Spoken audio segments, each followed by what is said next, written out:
Bonjour à tous. Moi, je m'appelle Clément Dangvu et je suis partie de l'association C Proactif. Vous êtes venus ce soir en nombre pour cette webconférence dans le cadre de Chrétiens et Citoyens. Donc, c'est la quatrième webconférence qu'on fait en 5-6 mois à peu près. Le thème de ce soir, c'est quelle est la place du chrétien dans les débats bioéthiques. Mais avant de commencer, je vous présente Luc Oleknovitch, donc, qui est pasteur depuis 32 ans parmi les Églises libres. Il a été président de la commission d'éthique, membre de la commission éthique et société de la Fédération protestante de France, donc la FPF. Il a un DEA, un diplôme en théologie de la faculté de théologie, un DU en éthique, soins et santé, Institut catholique et centre de Sèvres. Et il donne aussi des cours à l'IBN, donc l'Institut biblique de Nogent. Donc ça, c'est vraiment sur le côté pastoral, le côté théologique. On avait aussi Michel, on a avec nous Michel Cambrelin qui, sur la partie opérationnelle, un praticien qui est médecin en médecine générale, médecine du travail, qui est vice-président du comité protestant pour la dignité humaine. On en parlera tout à l'heure quand on parlera notamment des ressources, qui est spécialisé dans l'accompagnement des personnes en fin de vie. Et ça, c'est vraiment un sujet qui nous intéresse. Et qui est aussi spécialiste dans le CPDH sur le domaine de la bioéthique. Donc, c'est pour ça qu'on a réuni à la fois Luc et à la fois Michel pour la question de ce soir. La grosse question qu'on se pose, c'est finalement, quand on est chrétien, quelle question on doit se poser? Quelle place, finalement, on doit trouver dans tous ces débats bioéthiques? Est-ce que on a plutôt une attitude où on se ferme et finalement on se protège, on est un peu loin de ces sujets de société? Alors, ou est-ce que finalement ces sujets de société, ils viennent au sein de l'Église et comment se positionner face à ceci? Donc, on va avoir une introduction biblique et là, je laisse vraiment la parole à Luc pour nous éclairer. Bonsoir. Il y a deux passages bibliques qui sont des guides pour moi. C'est cette parole du Deutéronome. Maintenant donc, voyez que c'est moi, oui, c'est moi, qu'il n'y a pas de Dieu avec moi. C'est moi qui fais mourir et qui fait vivre. C'est moi qui fracasse et qui guérit. Personne ne délivre de ma main. C'est Dieu, c'est Dieu le maître de la vie et de la mort. Et la vie et la mort, c'est lui qui décide. Je dirais que c'est une conviction existentielle parce que c'est ce qu'a dit un médecin quand il a constaté le décès in utero de notre enfant qui devait, voilà, il avait 8 mois et il devait être accouché par césarienne et euh, le médecin a constaté le décès et a dit à ma femme, la vie et la mort, c'est Dieu qui décide. Et elle a pris cette parole de ce médecin, comme, euh, voilà, comme un signe que Dieu lui a envoyé. Donc, je crois que c'est vraiment pour moi une conviction très très forte. Nous ne sommes pas les maîtres, c'est Dieu le maître de la vie et de la mort. Une autre conviction, un texte guide, c'est dans l'Évangile de Matthieu, la critique des pharisiens par Jésus. Jésus critique les pharisiens qui enseignent la loi de Moïse. Il faut écouter ce qu'ils disent, mais pas ce qu'ils font. Et il leur reproche de lier des charges lourdes, difficiles à porter, pour les mettre sur les épaules des gens, mais eux-mêmes ne veulent pas les remuer du doigt. Et je dirais que ça, c'est mon texte guide aussi sur l'accompagnement éthique.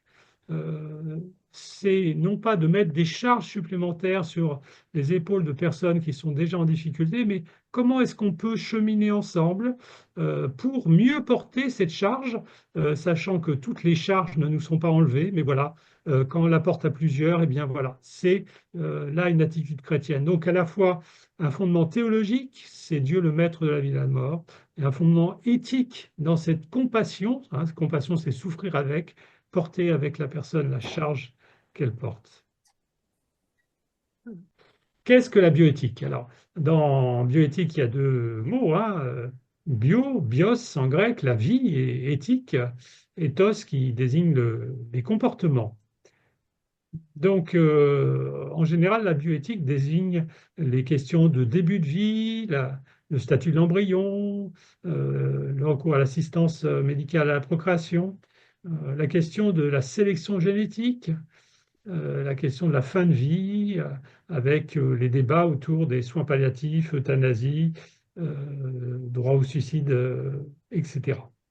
Et finalement, c'est une éthique biomédicale. Alors, comment est née la bioéthique? La bioéthique est née suite aux expérimentations des médecins nazis dans les camps. Et il y a eu un code de Nuremberg qui, justement, fixait comme principe que les médecins ne devaient pas faire d'expérience sur les patients sans leur consentement. Alors le problème, c'est qu'aux États-Unis, encore dans les années 70, les médecins faisaient des expérimentations sur les prisonniers, sur des Noirs, sans leur consentement. Et donc est né le désir euh, d'une éthique qui puisse être reconnue sans question de confession pour limiter, hein, résister à un biopouvoir, le pouvoir, un pouvoir, un abus de pouvoir sur la vie humaine. Alors, la question qui se pose aujourd'hui, c'est est-ce que la bioéthique joue toujours ce rôle de contre-pouvoir contre un biopouvoir, ou est-ce qu'elle ne devient pas une caution éthique au service d'un biopouvoir? Alors, je vais prendre un exemple précis.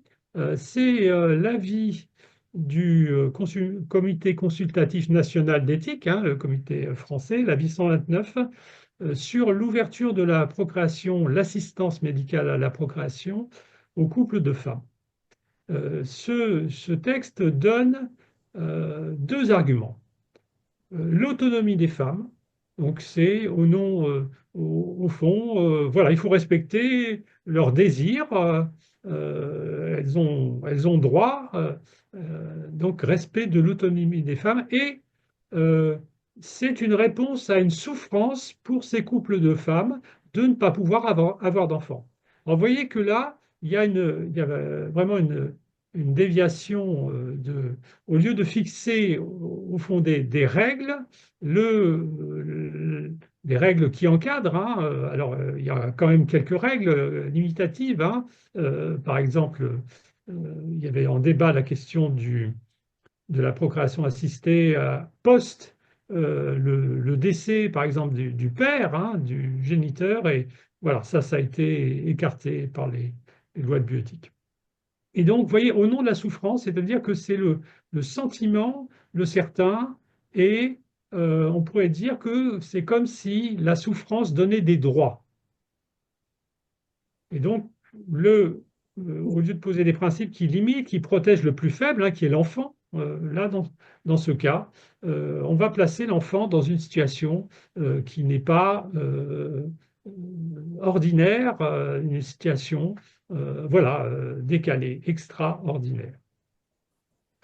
Alors, il me semble que le rôle des chrétiens dans ces questions, c'est d'abord d'accueillir les questions, parce que voilà, on peut être tous exposés dans son entourage, donc accueillir les questions, être soi-même au clair par rapport à ces questions d'éthique, mais accueillir aussi les personnes avec leurs interrogations et être lucide aussi sur nos propres interrogations, nos propres peurs, et puis défendre des limites, hein, ce que ne fait plus, à mon avis, que ne font plus beaucoup de comités d'éthique, défendre des limites qui protègent les plus faibles des abus du biopouvoir, hein, de ceux qui sont en position de force. Euh, comme disait un théologien, entre la liberté et la loi, c'est la loi qui protège et la liberté qui opprime.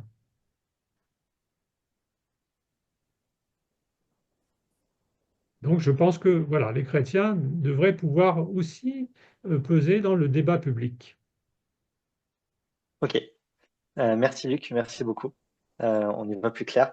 Euh, la question qu'on pourrait se poser aussi, c'est pourquoi est-ce que nous, chrétiens, nous devrions nous intéresser à ces débats bioéthiques? Et je pense que la première chose auquel on pourrait se référer, c'est la Bible. Voilà. Tu as déjà cité Deutéronome tout à l'heure et Matthieu.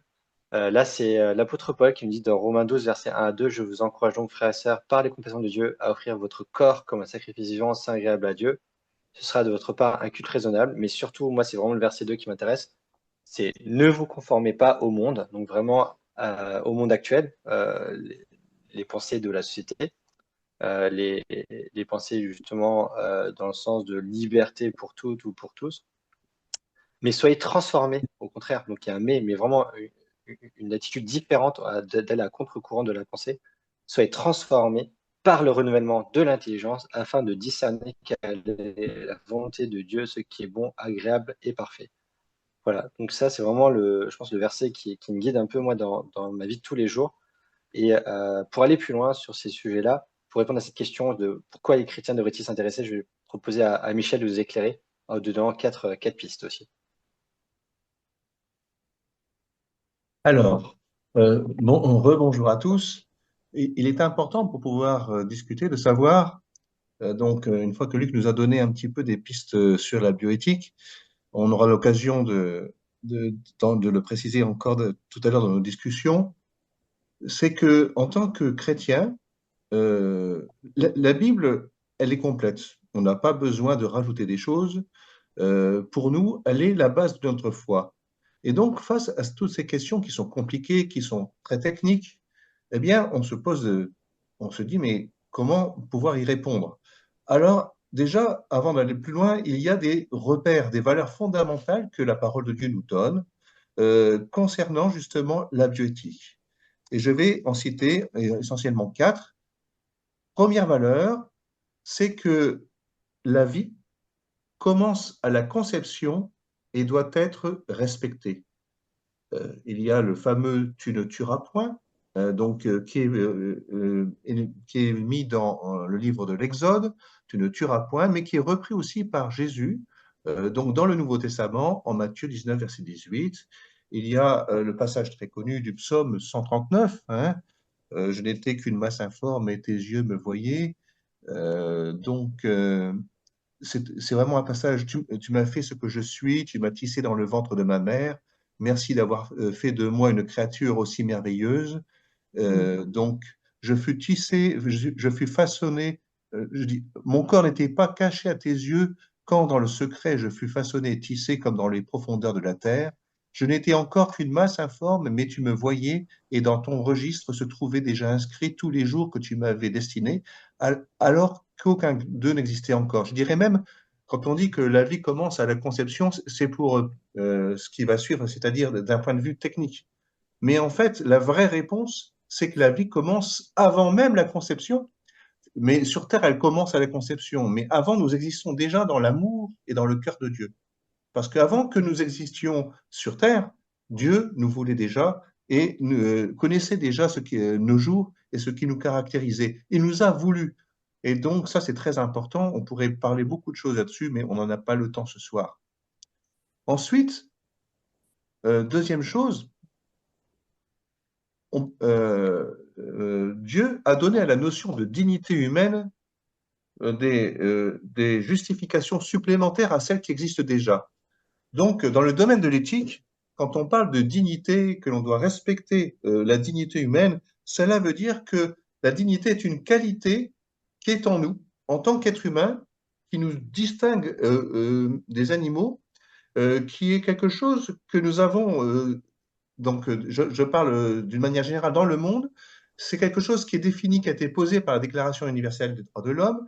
C'est une qualité qu'on ne peut pas diminuer, comparer à celle de notre. C'est quelque chose que l'on ne peut pas mesurer, quel que soit notre état, quelle que soit notre intelligence, quelles que soient nos capacités, quelle que soit notre position dans la société.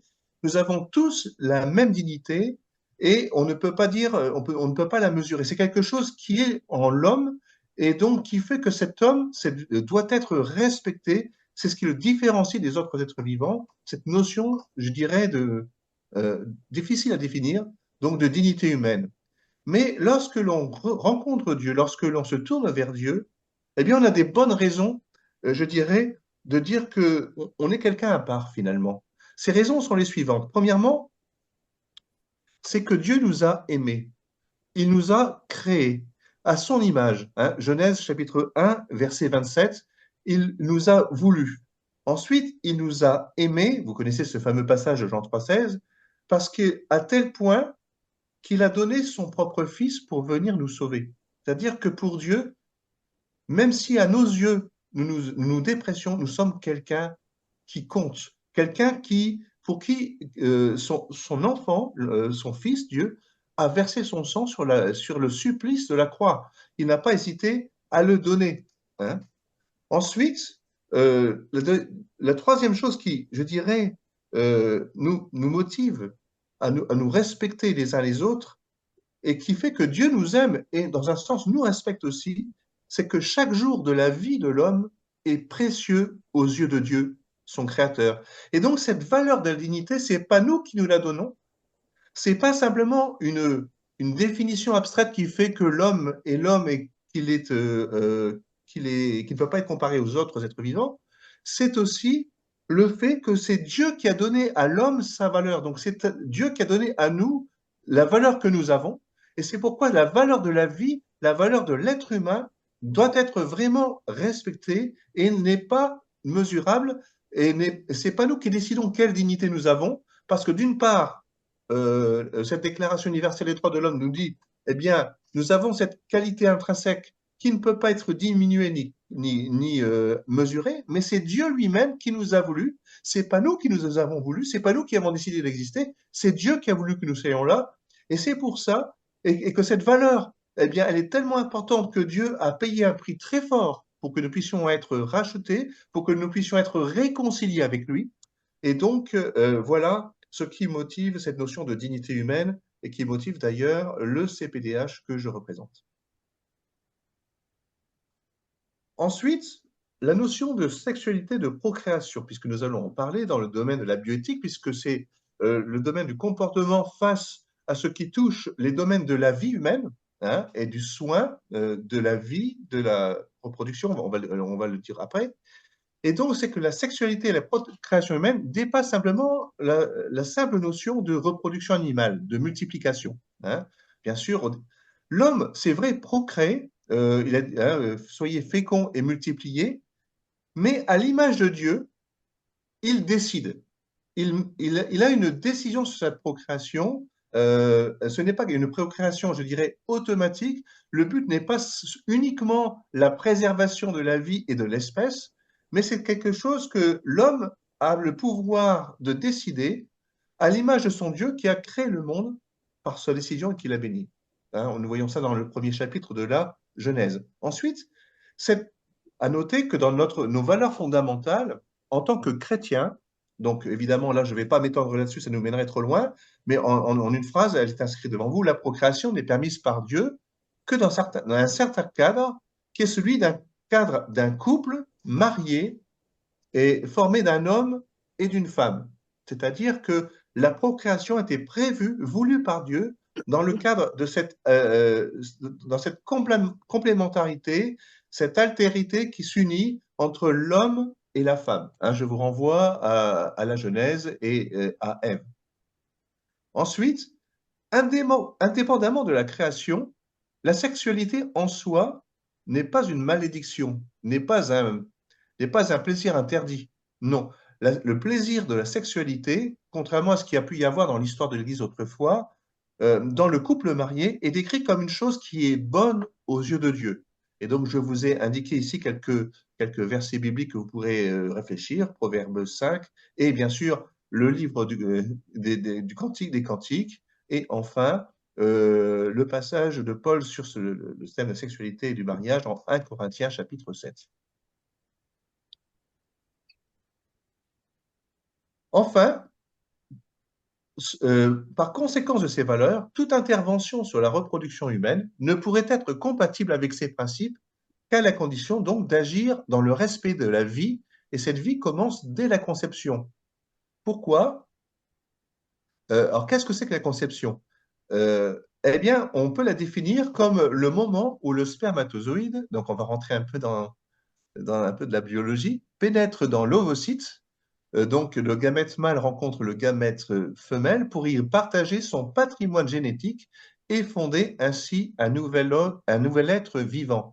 Donc, ce nouvel être vivant a un patrimoine génétique qui lui est propre, qui est un mélange des deux patrimoines, mais qui n'est pas exactement le même que celui de son père et de sa mère. Donc, j'ouvre une petite parenthèse en passant. Quand on a au sujet de l'avortement le fameux slogan « Mon corps m'appartient », Ben non, non, parce qu'il appartient à l'enfant. Hein, et il appartient à Dieu parce que le patrimoine génétique de l'enfant, et je dirais de l'embryon, est unique. Ce n'est pas celui de la femme qui l'a enfanté, ce n'est pas celui seulement du père, c'est la sélection de certains gènes qui s'expriment et qui font de cet être un être unique. Ensuite, je vous ai fait une petite, je dirais, illustration pour bien comprendre cela. Donc, vous avez en jaune, donc là, c'est une partie de l'utérus qui est sur notre droite, la trompe qui est au-dessus et l'ovaire qui est en jaune. Donc, l'ovaire va, je dirais, émettre au moment de l'ovulation donc un ovocyte qui, s'il y a eu auparavant un rapport sexuel, va pouvoir rencontrer un spermatozoïde qui aura fait donc le chemin inverse. Et donc, c'est au moment de cette union des patrimoines génétiques, donc au moment de la fécondation, qu'il va y avoir la conception. Et là, déjà, un être se forme et il y a tout dans cet embryon, tout ce qui est nécessaire est réuni pour donner naissance à un être humain, c'est-à-dire ce patrimoine génétique va commander le développement de l'œuf et puis de l'embryon ensuite. Et il va s'implanter environ au 7e jour au niveau de la muqueuse utérine. C'est ce qu'on appelle la nidation. Donc ces termes conception, embryon, nidation sont importants à comprendre pour savoir un petit peu justement si un jour on parle des contraceptions, par exemple, pour savoir comment agissent les contraceptifs alors que certains ne sont pas des contraceptifs, mais des contrats gestifs, c'est-à-dire qu'ils agissent après la conception, et là viennent en porte-à-faux par rapport à notre conception du respect de la vie. Voilà. Ok, merci Michel, c'est récapitulatif. On va voir maintenant trois grandes questions qu'on aimerait aborder ce soir. Alors, la trisomie 21 hein, est un très bon exemple parce que voilà, il s'agit d'un handicap, mais en même temps, cette personne handicapée, eh ben, elle peut vivre avec des difficultés, mais vivre bien. Alors, il y a vraiment un changement de paradigme avec le diagnostic prénatal. Jusqu'à présent, juste avant, les parents finalement attendaient un enfant et ils aimaient d'avance cet enfant. Avec le diagnostic prénatal, eh bien, les parents en fait attendent avant d'attendre l'enfant. Donc, ils ne l'investissent plus. Et d'un point de vue de la vision chrétienne du monde, un enfant est un don de Dieu, voilà, quel qu'il soit, avec ses difficultés, ses souffrances. Mais là, ce n'est plus un don, l'enfant n'est plus un don, mais un risque. Alors, dans le livre Bioéthique et début de vie, il y a l'histoire d'un couple, justement, à qui on annonce une probabilité hein, de trisomie 21. Et alors, c'est tout à fait intéressant parce qu'ils réfléchissent et finalement ils décident de ne pas aller plus loin dans les investigations, mais voilà, on leur parle d'un risque euh, ils disent mais c'est peut-être une chance et finalement ils le traduisent en grâce. Alors, euh, je crois que voilà, c'est un parcours de foi. Peut-être que certains, même que couples chrétiens, ne voilà, pour tout dire, ont décidé d'avorter. Hein. Et donc, je crois il y a ce parcours de foi qui peut être un encouragement pour les couples qui sont sous cette pression. Et je crois aussi qu'il faut une écoute parce que tout choix, en fait, voilà, interruption médicale de grossesse ou autre, il n'y a pas de choix, c'est pas du tout indolore. C'est un sujet de souffrance, c'est un deuil. Et je pense que c'est important aussi que l'Église puisse en parler. Alors, l'enfant à tout prix, ça, c'est une question intéressante. Aujourd'hui, on a l'impression qu'il y a vraiment un droit à l'enfant. J'ai le droit, et donc on l'a vu à l'extrême avec les couples qui sont infertiles et qui disent, ben, nous aussi, on a droit à des enfants, les couples homosexuels ou les personnes seules. Hein. C'est les femmes seules qui sont beaucoup en demande de procréation assistée. Alors, est-ce que la technique, est-ce que c'est légitime de recourir à la technique pour la procréation? Et là, j'ai été beaucoup aidé par ce que dit John Wyatt dans son livre Question de vie et de mort. Il prend l'exemple de l'artiste, de quelqu'un qui restaure un tableau. Et celui qui va restaurer un tableau, eh bien, il va respecter l'intention de l'artiste. Si c'est Mona Lisa, il ne va pas lui faire une tête de Picasso des Demoiselles d'Avignon.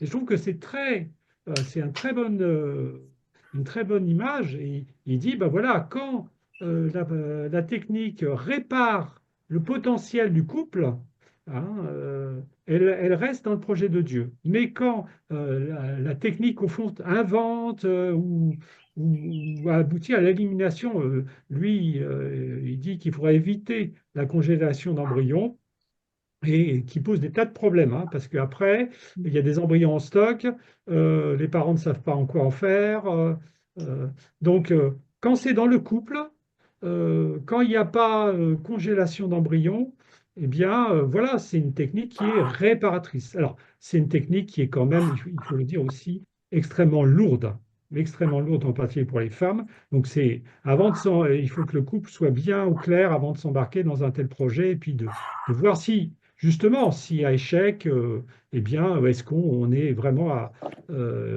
est-ce qu'on répète voilà, donc il y a aussi une réflexion de couple à mener. Merci Luc. Est-ce que Michel, tu veux compléter sur cette question? Alors, en fait, avoir un enfant à tout prix, la question qui se pose, c'est, vous voyez, entre parenthèses, en bonne santé. D'abord, qu'est-ce que c'est que la bonne santé? J'ai parlé tout à l'heure de dignité humaine. Est-ce que un enfant qui serait trisomique, par exemple, c'est le cas le plus connu, euh, serait moins un enfant qu'un autre? Est-ce que sa dignité, est-ce que l'amour que Dieu lui porte serait moindre parce qu'il y a tel handicap? Donc, qu'est-ce que c'est qu'avoir un bon enfant? Qu'est-ce que c'est qu'avoir un bel enfant? Et ça pose la question, ces problèmes donc des progrès de la médecine qui peuvent dépister de plus en plus de malformations à l'avance, hein. La pression qui est exercée chez la femme enceinte pour qu'elle accepte le dépistage, en particulier de la trisomie 21, mais aujourd'hui, avec le développement de l'étude du génome, on peut faire un diagnostic prénatal de plus en plus poussé et même il y en a qui peuvent le faire à l'étranger parce qu'en France, on a quand même un cadre où on dépiste certaines maladies et pas d'autres. Mais on Mhm. peut maintenant, avec l'analyse du génome, avoir des tas de renseignements sur ce que pourrait devenir être l'enfant. Ça pose la question du handicap. Euh, Est-ce que voilà, à partir de quoi, sur quels critères on peut dire qu'un enfant est normal ou pas Mm, normal, mm. hein? Et donc, ça pose des questions très importantes qui n'est pas simplement le droit, je dirais, d'avoir un enfant, mais d'avoir un enfant comme je voudrais qu'il soit. Et Oui. donc, ça pose aussi la question, justement, ça fait déjà irruption dans notre société sur l'eugénisme. Vous savez qu'aujourd'hui, on n'a pas le droit Mhm. d'utiliser les critères, je dirais, de l'étude de l'ADN pour décider, ah ben moi je veux un garçon, moi j'ai une fille, par exemple. Mhm. Non. On pourrait le savoir. En analysant le génome, on pourrait le savoir à l'avance, je dirais avant les 14 semaines de grossesse, savoir si l'enfant serait un garçon ou une fille. Ah ben non, je veux pas une fille, je veux un garçon. Ah ben je m'en sépare. Vous voyez? Ou alors sur des particularités physiques de cet enfant. Donc aujourd'hui, bien que ce soit interdit par la loi française, il y a régulièrement dans des grands hôtels parisiens des conférences commerciales faites par des sociétés américaines qui vous vendent justement des paillettes avec donc des gamètes, je dirais, pour avoir un enfant d'un grand savant ou d'un grand sportif. Ah ouais? Vous le voulez comment? Vous le voulez blond? Vous voulez grand? Vous le voulez sportif? Vous voulez... Qu'est-ce que vous voulez? Et sur commande, on peut avoir un enfant. C'est-à-dire en se faisant inséminer avec des paillettes de spermatozoïdes qui viennent de je ne sais pas qui, de célèbres, hein, ou un ovocyte. Bref. Donc, ça pose beaucoup de questions. Et aujourd'hui, vous avez une fondation, par exemple, je dirais comme la fondation Jérôme Lejeune, qui lui, donc le professeur Lejeune, était quelqu'un qui s'est beaucoup investi dans la défense de l'enfance, de la vie, du handicap, et sa fondation est spécialisée dans l'accompagnement et le traitement pour les enfants atteints de trisomie 21, mais aussi dans d'autres maladies rares. Eh bien, je me souviens ils ont fait des films, vous pouvez aller sur leur site, des films assez émouvants. On voyait un enfant trisomique qui venait dans une classe, et c'était lui le prof, et c'était les enfants normaux qui étaient parmi les élèves. Et il a dit des choses extraordinaires. Euh, alors, est-ce que jusqu'avant, avant, on ne se posait pas la question, on n'avait pas la maîtrise de tout cela. Donc, on attendait un enfant et on l'accueillait tel qu'il était. Aujourd'hui, eh bien, on voudrait, c'est toujours, quelqu'un a dit tout à l'heure, j'ai vu dans le chat là, attention, l'important, c'est le droit de l'enfant. Et oui, nous avons, nous, en France, signé la Convention internationale des droits de l'enfant, hein, ce que n'ont pas fait tous les pays, qui dit que l'enfant a le droit, je dirais que c'est le droit de l'enfant qui prime sur le désir des parents, sur le désir de la société. C'est son droit qui doit primer, c'est donc la notion de l'intérêt supérieur de l'enfant. Et Oui, le aujourd'hui, droit à une vie familiale. Le droit à une vie voilà. familiale, c'est-à-dire normale. Et il est écrit d'ailleurs au passage, hein, dans cette convention, que l'enfant a le droit de connaître ses parents Mm. et il a le droit d'avoir un père et une mère. On en est, hein, c'est bien, tout cela, on a ratifié C'est- cela, hein, et il a le droit de les connaître et de pouvoir être élevé par eux, hein. voilà, C'est donc, un des droits fondamentaux que la France a signé et qui, semble-t-il, avec les dernières lois sociétales, a quelque peu oublié. oui. Voilà. Alors, en complément de remarques, une remarque par rapport aux recommandations sur le diagnostic. Je signale, ça c'est dans le livre Bioéthique et début de vie. Il y a une fiche d'information de la Haute Autorité de Santé qui dit euh, que les soignants, les médecins doivent informer les femmes enceintes clairement de son droit d'accepter ou de refuser un examen de dépistage, après lui avoir expliqué l'utilité des bénéfices escomptés et des éventuels inconvénients. Donc, c'est écrit noir sur blanc, une recommandation de la Haute Autorité de Santé sur le droit d'accepter ou de refuser. Alors, je pense aussi que beaucoup de personnes ne se rendent pas compte des conséquences d'accepter un dépistage. Donc, il y a une question de formation, d'information, de dire, voilà, si vous acceptez un dépistage, c'est une possibilité, mais pensez aux conséquences. L'autre point, c'est la question du droit à l'enfant. En tant que chrétien, mais là je parle pour les chrétiens, mais c'est pas inutile, parce que je m'aperçois, après avoir discuté avec un pasteur, que il y a parfois une ambiance nataliste, je dirais, où une femme dans un milieu évangélique qui n'a pas d'enfant, eh bien voilà, il y a une espèce de pression, un peu de conformité à avoir des enfants. Mais je signale qu'avec la venue de Jésus, il y a un changement de perspective. C'est plus remplissez la terre. Là, c'est l'attente du royaume de Dieu et le temps est court. Relisez le raisonnement de Paul dans 1 Corinthiens 7, hein, que ceux qui sont mariés fassent comme s'ils n'étaient pas. Alors, c'est pas d'un point de vue éthique, mais euh, on n'est plus dans cette optique de remplir la terre, mais d'attendre, de se préparer au royaume de Dieu. Donc, le fait de ne pas pouvoir avoir d'enfants, voilà, là aussi, il ne faut pas que les chrétiens, les chrétiennes en particulier, les femmes soient sous une pression nataliste. Ça c'est intéressant. Ouais, Hmm. d'accord. une chose qui a été suggérée, alors là je pense que vous serez d'accord, aussi bien Michel que Luc, avec notre questionnement. On se dit que dans les écoles, il y a de l'éducation à la sexualité, etc. Mais que ça serait bien que dans les églises aussi, il y ait de la formation qui soit donnée sur tout le système de la reproduction humaine. Parce que, en fait, euh, ces sujets ne sont que très très peu abordés ou mal abordés, et il est fort probable que dans la plupart des églises, ben, on ne sache même pas quelle est la différence entre un contraceptif ou un contragestif, ou etc., et qu'on ne sache pas se poser les bonnes questions. Donc, d'où l'utilité de cette conférence, mais d'aller beaucoup plus loin, et qu'est-ce qu'on pourrait faire pour qu'on ait beaucoup plus d'informations et que cette information est diffuse dans les églises aussi pour que les chrétiens puissent non seulement intervenir dans le débat public, mais intervenir au niveau de leur propre vie aussi sur ces questions. Alors là, je suis tout à fait d'accord avec ce que tu viens de dire, effectivement. Moi, quand j'interviens, alors on le redira à la fin, mais c'est d'une partie du ministère du CPDH de former et d'informer les églises, les chrétiens, les Mm. pasteurs. Et donc, moi, il m'est arrivé, il m'arrive régulièrement d'aller dans des églises sur un sujet de bioéthique qui veulent que je traite. Mais quel que soit le sujet que je traite, je dis, je m'arrange toujours pour pouvoir parler de ce que c'est qu'un contragestif.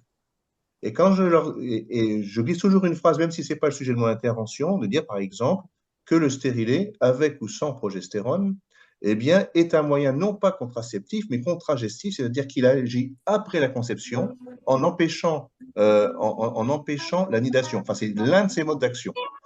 À chaque fois, dans toutes les églises où je passe, il y a des jeunes femmes qui viennent me trouver en disant, ah ben je suis convertie depuis 5 ans, 10 ans, 15 ans, 20 ans, et j'ai un stérilet, je ne savais pas. Voyez. Et donc, ça, c'est quelque chose, encore aujourd'hui, effectivement, moi, j'insiste beaucoup pour parler justement des problèmes enfin, de la question de la contraception, de la vie, et il faut en parler dès l'adolescence. Hein. Nos enfants, dès la primaire, ils ont une éducation, entre guillemets, sexuelle à l'école, et maintenant, elle est en train d'évoluer de tel point que même les parents ne sont plus informés lorsque sur le contenu et sur le moment où leur enfant va recevoir cette information à l'école, ça devient vraiment une idéologie, un bourrage de crâne, je dirais, dans le dos des parents. Hein, eh bien, à nous, dans les églises, d'informer nos jeunes, et là, pas de la même manière, cette fois-ci, en toute connaissance de cause, d'informer aussi les adultes sur, je dirais, le respect de la vie et qu'est-ce que ça entraîne nos choix par rapport au respect de la vie. Ouais. Tout à fait. Du coup, il nous faut avancer. Deuxième Vous question, avez du une coup, bonne question on là. Que va, doit oui. faire une femme chrétienne qui a déjà plusieurs enfants et ne supporte pas la contraception? Alors, la contraception, aujourd'hui, elle s'est quand même beaucoup diversifiée. Hein. Elle ne se limite pas à la pilule, je dirais. Et il y a énormément de moyens contraceptifs différents. Et il y a la contraception féminine, et maintenant arrive la contraception masculine. Hein. Donc, je dirais à cette femme de consulter ou de prendre l'avis de son médecin, parce qu'il y a déjà ne fût-ce que la contraception locale, qui elle n'a pas d'effet secondaire sur la santé, hein, qui a quand même une efficacité, si elle est bien faite, qui est assez importante. Donc il y a, quand on ne supporte pas certains types de contraception, d'autres moyens de contraception, et là il faut se faire accompagner. Il y a, je dirais dans 99,5% des cas, une réponse adaptée. Merci. Voilà. Alors, une réponse à une question qui est posée quand on adopte, Oui, c'est le est-ce préservatif, la qu'on... contraception locale. Hein. Je réponds à un chat, excusez-moi. Voilà.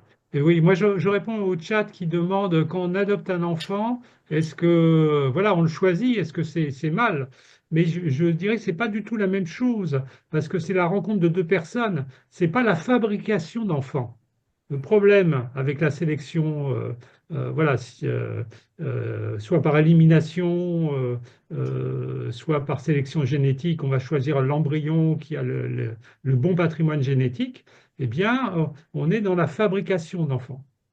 Alors, sur la GPA, ça a été dit hein, dans le chat aussi, c'est vrai, si à partir du moment où on accepte la PMA pour les couples de femmes, eh bien, il y a l'égalité, principe d'égalité, mais sûr. pourquoi les couples de femmes ont droit et pas les couples d'hommes? Et donc, et donc les couples d'hommes, ils ont besoin d'une mère porteuse.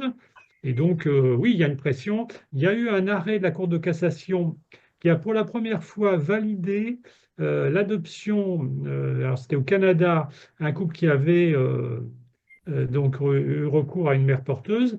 Et là, il n'y avait aucun lien génétique avec le couple français demandeur. Et jusqu'à présent, la jurisprudence française, pour reconnaître sous forme d'adoption ces naissances à l'étranger, demandait qu'il y a un lien biologique. Et là, la Cour de cassation a aboli cette condition. Et donc, il y a une constitutionnaliste qui dit, ben voilà, là, l'interdiction de la GPA en France n'est plus effective. Donc, ça va. Alors, la question, c'est un peu difficile. Euh, euh, voilà, c'est comment s'opposer à cela. Alors, il y a là, Michel saurait davantage, mais il y a des mouvements, il y a des collectifs qui se mettent en place pour une interdiction de la GPA au niveau international. Voilà, donc là, le côté militant, les ressources militantes parce que c'est un esclavage moderne, hein. Tout Nous à fait. devons écouter, voilà, protéger les pauvres contre qui vendent les femmes pauvres, qui vendent leur corps, hein, et Alors, l'exploitation des femmes pauvres. il y a un Pardon? livre qui est sorti avec René Friedman. René Friedman, c'est quand même une Oui, grande personnalité du oui, secteur un de la des pionniers de reproduction. Et oui, oui, il vient de sortir un livre, il a à peu près 2 ans, ce livre, où il oui, explore vraiment toutes les voies de la reproduction humaine et où il s'élève d'une façon extrêmement, mais documentée, pas chrétienne, mais en tout cas vraiment très bien argumentée, justement contre cette tyrannie du désir d'enfant. mm, Et notamment, il parle beaucoup de la GPA en disant que c'est un esclavage et que c'est une mise en esclavage de la femme reproductrice et que, enfin, voilà, il a des arguments très très forts. Et moi, je pense que c'est une bonne lecture pour se forger une opinion, de trouver son livre. En ce mm, moment, on est en train de découvrir de plus en plus les liens qui unissent. Alors là, nous avons une sage-femme parmi nous, je suis sûr qu'elle pourrait en parler aussi. Les liens qui unissent le fœtus à sa mère lors de sa vie oui. in utero. Les, C'est les ça, Et on, échanges, effectivement. on réalise à quel point c'est ça. cette relation forme Une profondément notre puissance. personnalité, hein, et notre équilibre Tout à psychique, fait, merci. hein. Et donc, une GPA, c'est arracher un enfant à sa mère dans le sens, même si elle n'est pas biologique, mais c'est avec elle qu'il a eu une relation in utero. Et donc, c'est un traumatisme pour un enfant. De plus en plus, ce que l'on devinait déjà, je dirais intuitivement, est en train de se vérifier par les études que font les néonatologistes et bien sûr les pédopsychiatres, hein. Donc, certains ont parlé de GPA éthique. Eh bien, l'éthique de la GPA n'est pas bonne. Voilà, voilà ce que personnellement je pense, et je ne suis pas le seul à le penser. C'est parce qu'ils disent oui, mais aux États-Unis, il y a des gens qui le font pour rendre service. Eh bien non, ce n'est pas une bonne chose. Avoir un enfant à tout prix, tu parlais de l'adoption tout à l'heure, Luc, mais l'adoption, ce n'est pas donner un enfant à des parents. L'adoption, c'est donner des parents à un enfant. Un enfant. Mm. Et ce n'est pas la même chose. Hmm. C'est-à-dire que là, l'objet, ce n'est pas l'objet en fait éthique de l'adoption n'est pas, même s'il existe, hein, de répondre en premier lieu aux besoins des parents qui veulent un enfant, mais c'est de répondre à l'enfant qui a besoin de parents qui pourront répondre à ses besoins, hein. Et le problème de la GPA, c'est cela aussi. C'est que ici, on privilégie la demande d'un couple avant le besoin d'un enfant. Parce que le besoin d'un enfant, c'est de répondre, son besoin, c'est déjà bien d'avoir sa relation avec la mère qui l'a porté. Et donc, c'est en ça que pour moi, c'est un traumatisme, une GPA, pour l'enfant, je parle. Même si elle est faite dans une, entre guillemets, bonne intention. On pourrait passer à la question de la fin de vie, qui est, Ouais, voilà, c'est important qu'on Et prenne le temps parce que d'actualité, oui. c'est l'actualité, Oui. c'est quelque chose aussi. Si la GPA, on se sent peut-être moins concerné, là, on est tous concernés, ouais, hein, que ce soit via nos parents ou pour nous-mêmes, hein. En fait, moi, je crois que c'est vraiment la question de la souffrance et de l'angoisse. Parce que aujourd'hui, ceux qui répondent au sondage en disant qu'ils sont pour l'euthanasie, ils sont en bonne santé. Mm. Mais ils angoissent à l'avance, hein, c'est une angoisse, donc sans l'angoisse, c'est sans objet réel, hein, contrairement à la peur, ou un serpent sur la route, sur votre chemin, ben voilà, vous avez peur. Et l'angoisse, c'est dans la tête, hein, et euh, donc, je crois que c'est vraiment la question. C'est pas la question autonomie contre sacralité de la vie. Alors aujourd'hui, il y a beaucoup, et dans le projet de loi qui est poussé par le député Falorni, il y a beaucoup cette idée d'autonomie.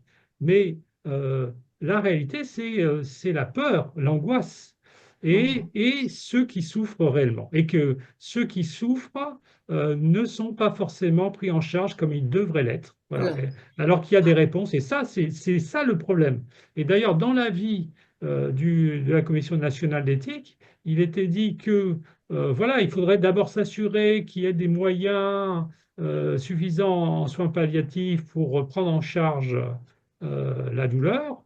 Euh, mais là, avec cette loi, on s'achemine vers l'élimination, ce qui fera aussi des économies, hein, du point de vue de la santé, des dépenses de santé, vers l'élimination des souffrants et l'intériorisation aussi, en Belgique, par exemple, c'est très frappant. Quelqu'un me disait, ben voilà, les gens en maison de retraite, en EHPAD, discutent entre eux en disant, ah bah oui, toi, quand est-ce que tu vas te faire euthanasier?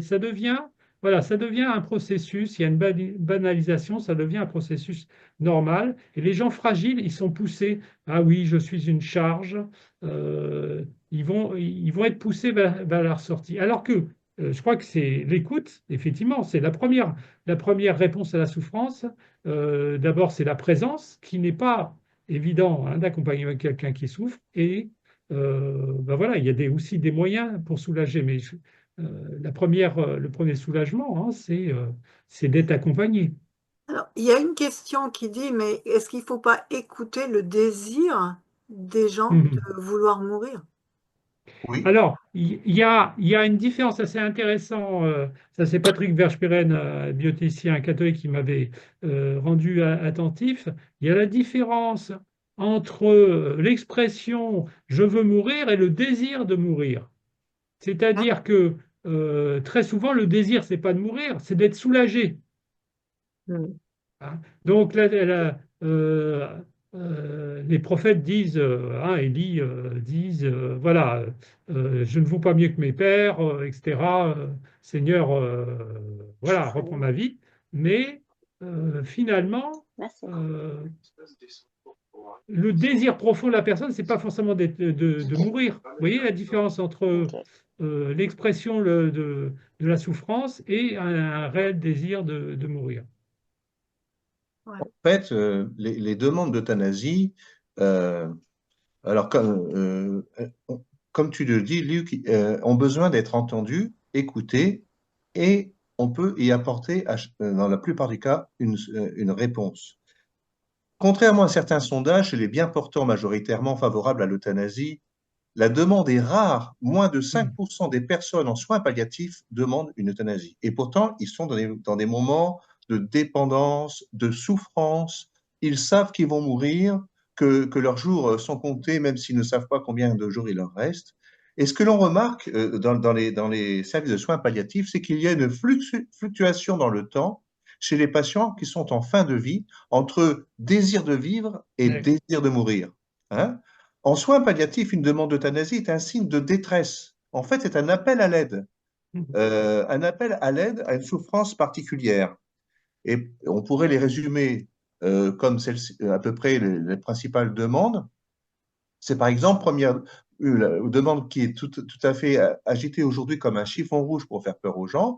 La première demande ce serait pour faire cesser une douleur, hein, ou alors pour échapper à l'angoisse de mourir, à une détresse existentielle, ou alors un sentiment d'indignité. Il y a une dépendance, une dégradation physique, une peur de la solitude, de l'abandon, le souci de ne pas être une charge insupportable pour les proches. Ces situations révèlent en fait un besoin d'accompagnement et de soulagement, et c'est là tout l'objet justement des soins palliatifs. Et même dans les situations les plus extrêmes, on n'a pas eu besoin de la loi Clay-Leonetti de 2016. Celle de 2005 avait déjà une réponse.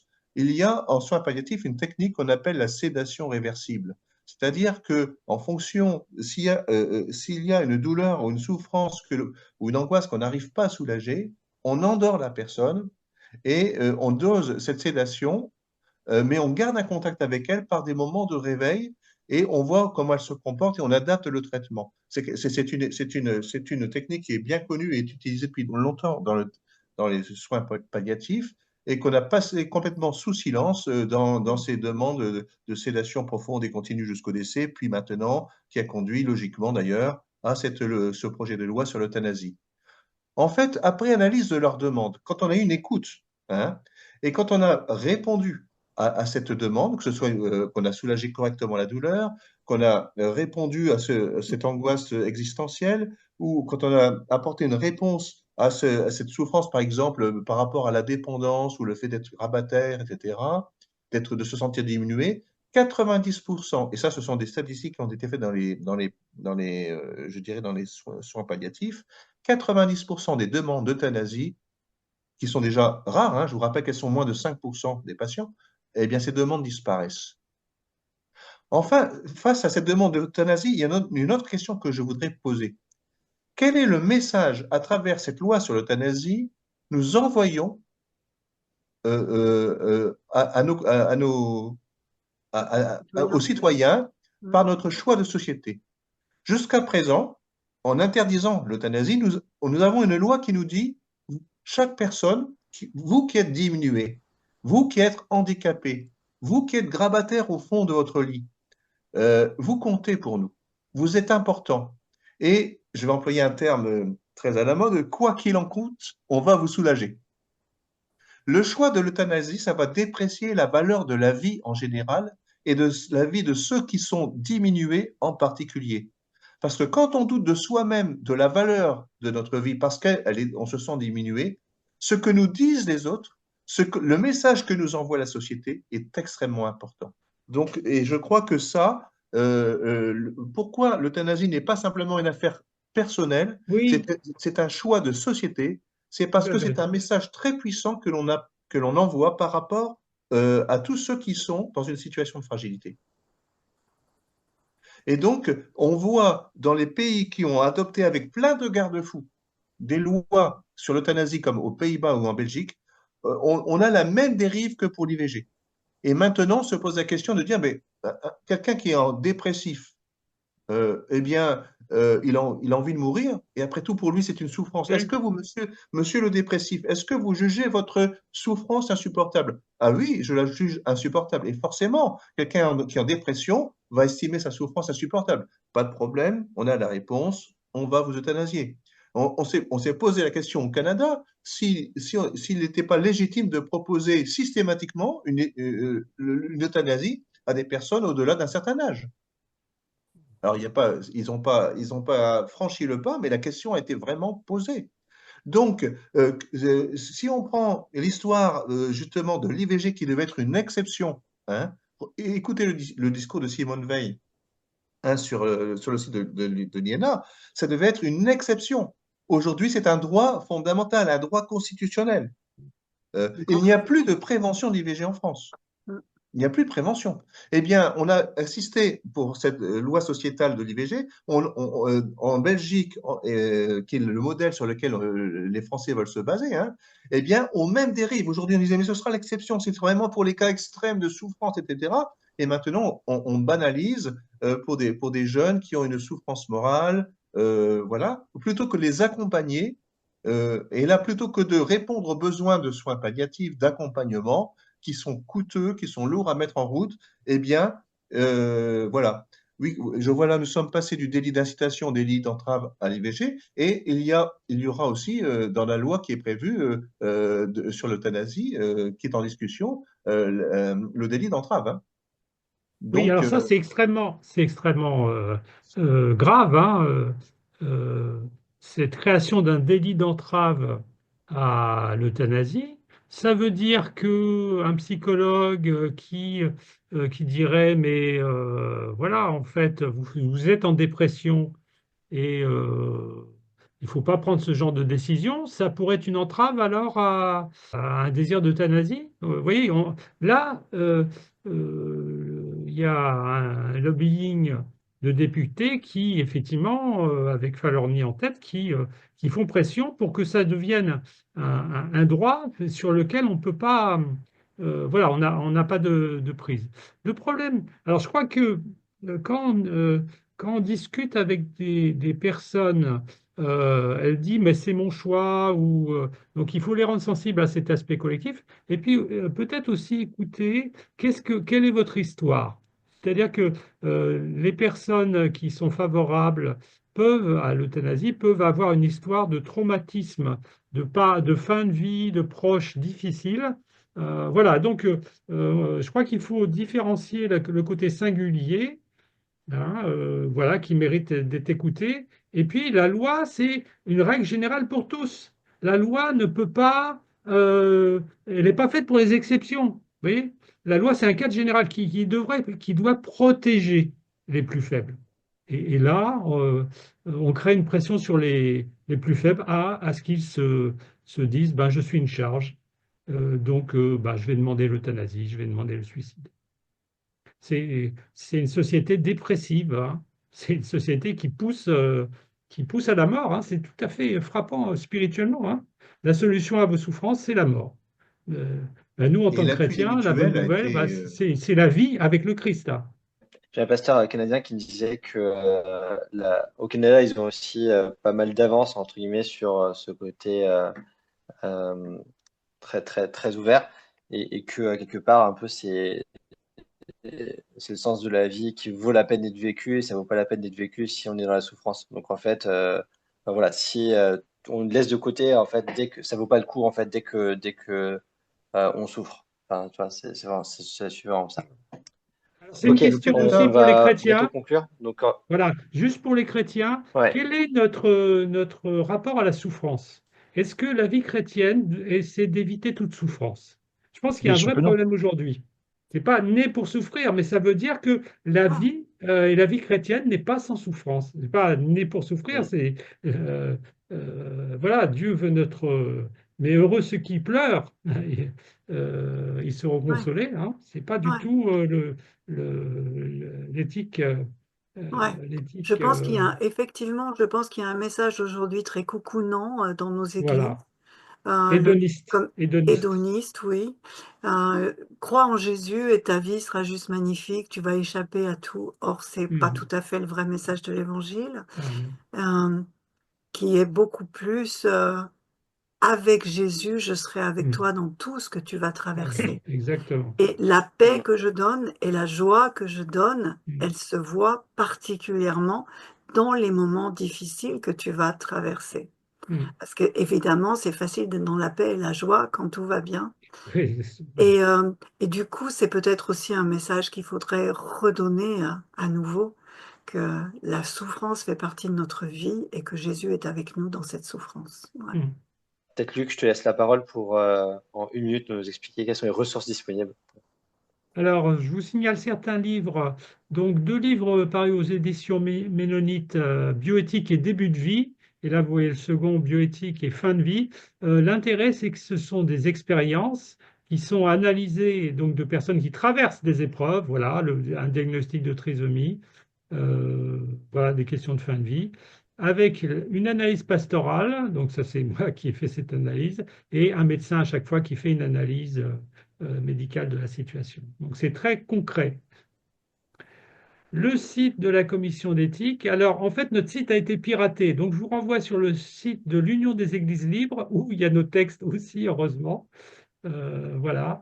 Alors, sur la fin de vie, je vous renvoie aussi sur un site qui a été fondé par Leonetti, hein, et d'autres, un collectif Démocratie, éthique et solidarité qui fait une analyse très très fine des problèmes, voilà, l'orientation de la loi, de la proposition de la loi, voilà. Être bien au courant des arguments et des problèmes que ça pose.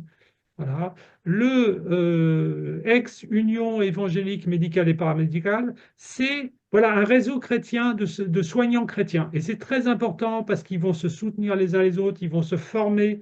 Une autre ressource qui existe, c'est une œuvre qui s'appelle le CPDH, Comité protestant évangélique pour la dignité humaine, témoin de l'amour de Dieu au cœur de la vie des hommes. Donc nous nous basons sur, notre charte est basée sur la conférence de Lausanne, hein, et vous pouvez y accéder par le site www.cpdh.org. Hein.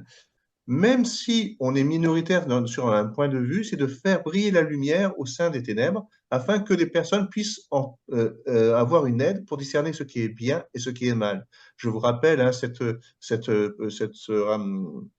passage d'Ézéchiel, si tu vois le méchant et que tu ne l'as pas averti, hein, son sang retombera sur toi. Hein. Donc, c'est-à-dire qu'on a un rôle en tant qu'Église et nous aidons l'Église dans ce domaine, non seulement de former ceux qui sont nos frères et sœurs dans la foi, mais aussi d'avertir ceux qui ne sont pas, je dirais, chrétiens, mais qui ont besoin d'éclairage sur justement le domaine de l'éthique. Et pour nous, la référence de l'éthique, c'est ce que Dieu nous dit. Hein. Ce que Dieu appelle bien reste bien, et ce que Dieu appelle mal reste mal, contrairement à ce que nous voyons aujourd'hui dans notre société, hein, où ce qui était mal hier est bien aujourd'hui. Donc, le CPDH donne des outils pour guider votre engagement et je vous invite à aller sur ce site. En particulier, les fiches repères et mémos, c'est sur donc un format A4 recto verso, le tour d'une question. Hein. Donc, il n'y a pas tout dans cette fiche repère, évidemment, mais il y a l'essentiel, le minimum pour pouvoir comprendre la question. Elles sont téléchargeables gratuitement et je vous invite à aller les télécharger. Il y a aussi bien les domaines de bioéthique que les domaines d'éducation, que le domaine de la laïcité, que de l'engagement politique du chrétien, le domaine de l'écologie. Tous les sujets ne sont pas traités, mais de plus en plus. Voilà.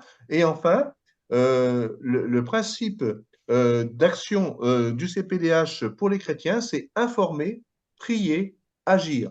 Et dans le domaine de la prière, eh bien, nous avons un calendrier de prière et nous avons là le numéro 17, gouvernement Bérou, édition 2025, pardon, je dirais vous allez même découvrir des ministres que vous ne connaissez pas, des secrétaires d'État.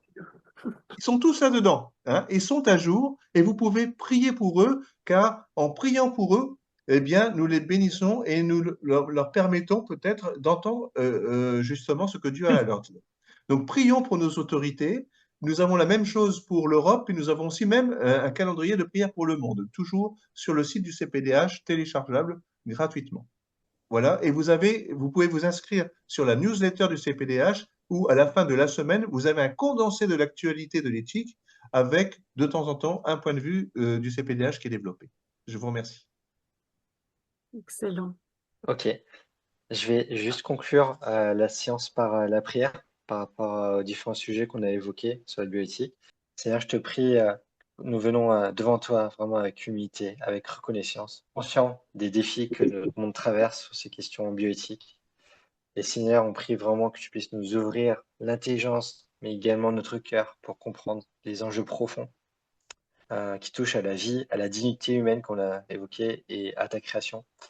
Et on te prie que tu nous aides à avoir vraiment au-delà des simples débats et à discerner ce qui est juste et conforme à ta volonté. On te prie que tu puisses nous donner la sagesse pour raisonner en tant que chrétien, en nous appuyant vraiment sur ta parole et non sur les tendances de notre monde, de notre époque. Vraiment que tu puisses nous aider à ne pas nous laisser guider par la peur, par l'angoisse ou la confusion, mais à rechercher vraiment ta vérité avec humilité et fidélité. Seigneur, je te prie que notre foi ne soit pas passive, que tu puisses vraiment nous apprendre à être des témoins vivants, engagés avec amour et courage, avec audace. Que nous sachions parler avec vérité et grâce écouter avec compassion et patience et agir avec justice et humilité. Nous te remettons les scientifiques, les médecins, les décideurs politiques, les parlementaires et tous ceux qui influencent ces choix. Te prions que tu puisses les inspirer, les éclairer et les mettre vraiment sur la route des voies de sagesse et de vérité. Seigneur, nous te prions que nous puissions être vraiment le sel et la lumière de ce monde, partout où tu nous as placés. Que nous sommes porteurs d'une parole qui défend la vie, telle que tu nous l'as commandé dans ta parole, et qui élève aussi les plus vulnérables et qui reflète ton amour infini. Nous te demandons toutes ces choses dans le nom puissant de Jésus-Christ. Amen.